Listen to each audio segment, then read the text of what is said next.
یہ مصر کے قاری صاحب نماز پڑھا رہے ہیں اور نماز کے دوران یہ جو قرآن مجید پڑھ رہے ہیں، بہت سارے لوگوں کا خیال ہے کہ یہ قرآن مجید غلط پڑھا جا رہا ہے۔ اس طرح قرآن مجید تو نہیں پڑھتے۔ آپ یہ ویڈیو دیکھیے۔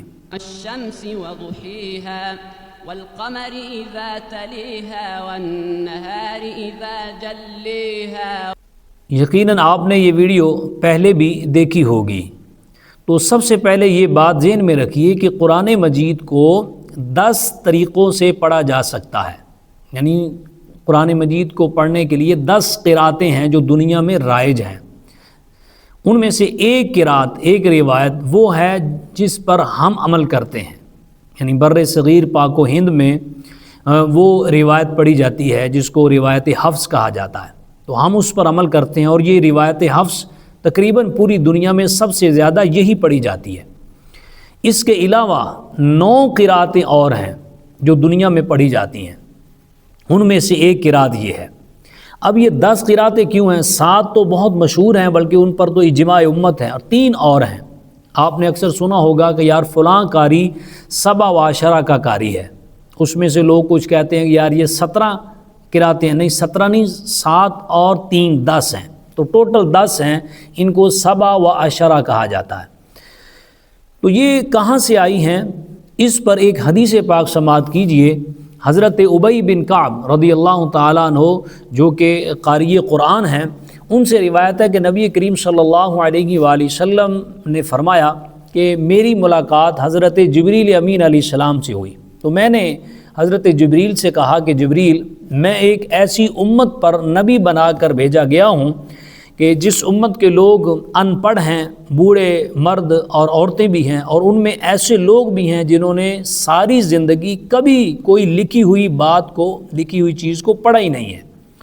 تو حضرت جبریل امین علیہ السلام نے عرض کیا، اللہ کے پیغمبر صلی اللہ علیہ وآلہ وسلم، اللہ پاک نے اس لیے قرآن مجید کو 7 قراتوں میں نازل کیا ہے، 7 حروف پر نازل کیا ہے۔ اب 7 حروف کیا ہیں؟ شارحین کہتے ہیں کہ عرب کے 7 قبیلے تھے، جو بڑے قبائل تھے وہ 7 تھے، اور ان کی زبان تو عربی تھی مگر لہجوں میں بڑا فرق تھا۔ جس طرح آج ہم پاک و ہند میں دیکھیں تو ایک ضلع چھوڑ کر، 2 ضلع چھوڑ کر تیسرے ضلع میں جب ہم جاتے ہیں تو وہاں کی زبان کا جو لہجہ ہوتا ہے، انداز ہوتا ہے، وہ تبدیل ہو چکا ہوتا ہے۔ اس طرح سرائکی زبان ہے، پنجابی ہے، اور پھر پہاڑی علاقے میں جو لوگ ہیں ان کی پنجابی اور ہے، میدانی علاقوں میں رہنے والے ان کی پنجابی اور ہے۔ تو اس طرح ہم دیکھتے ہیں تو لہجوں میں فرق ہوتا ہے۔ اسی طرح عرب کے جو قبائل تھے ان کے لہجوں میں فرق تھا۔ تو قرآن مجید کو اللہ تعالیٰ نے اس طرح نازل کیا، اور یہ قرآن مجید کا اعجاز ہے کہ اس کو 7 قراتوں سے، 7 لہجوں سے پڑھا گیا، مگر اس کی معنویت میں کوئی فرق نہیں آیا، اس کے معنی تبدیل نہیں ہوتے۔ تو اس طرح یہ 7 قراتیں جو تھی وہ چلیں۔ پھر آگے ان لوگوں نے روایت کیا، اس پر بہت کام ہوا ہے۔ آئمہ ہیں، قراء، جو آئمہ قراء ہیں، انہوں نے اس پر بہت کام کیا ہے۔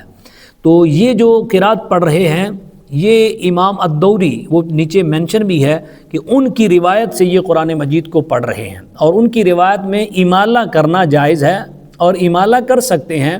اس امالے کی ایک مثال ہماری قرات میں بھی ہے۔ آپ سورہ ہود کی آیت نمبر 41 دیکھیے، اس میں جب ہم پڑھتے ہیں حضرت نوح علیہ السلام جب اپنے ساتھیوں کو کہتے ہیں کہ اس کشتی میں سوار ہو جاؤ، اور کہتے ہیں کہ کیسے سوار ہونا، بسم اللہ مجریہا ومرساہا ان ربی لغفور الرحیم، کہ اس اللہ کے نام سے کہ اس کشتی کا چلنا اور ٹھہرنا اسی کے نام سے ہے، اور بے شک میرا رب بڑا غفور الرحیم ہے۔ تو اس میں مجریہا یہ ہم امالہ کر رہے ہیں۔ تو ایک مثال ہماری قرات میں بھی ہے، تو وہ مخصوص لفظوں پر اور اپنے قاعدے کلیے کے مطابق جہاں جہاں امالہ کرنا جائز ہے وہاں وہاں ہی وہ کرتے ہیں۔ رہا یہ بات کہ وہ غلط نہیں پڑھ رہے، ٹھیک پڑھ رہے ہیں، اور رہا یہ بات کہ ہم اس طرح کیوں نہیں پڑھتے، ہم اس لیے نہیں پڑھتے کہ ہمارے جو مقتدی ہیں، جو ہمارے معاشرے کے لوگ ہیں، ان کو تو قرآن مجید دیکھ کر بھی صحیح پڑھنا نہیں آتا، اور یہ قرات کے فن کو کم جانتے ہیں۔ وہ لوگ فن قرات کے ماہر لوگ ہیں اور وہ اکثر ایسے پڑھتے رہتے ہیں، ان کے جو مقتدی ہیں، نمازی ہیں، ان کو پتہ ہے کہ یہ قرآن مجید صحیح پڑھا جا رہا ہے۔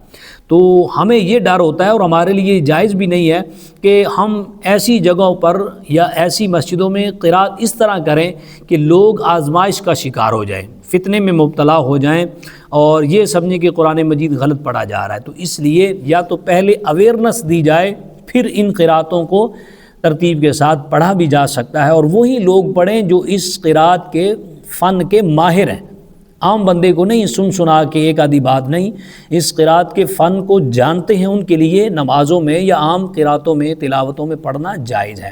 تو مجھے امید ہے کہ آپ کو یہ بات سمجھ میں آ گئی ہوگی۔ اللہ تعالیٰ ہم سب کو قرآن مجید کا نور نصیب فرمائے، آمین۔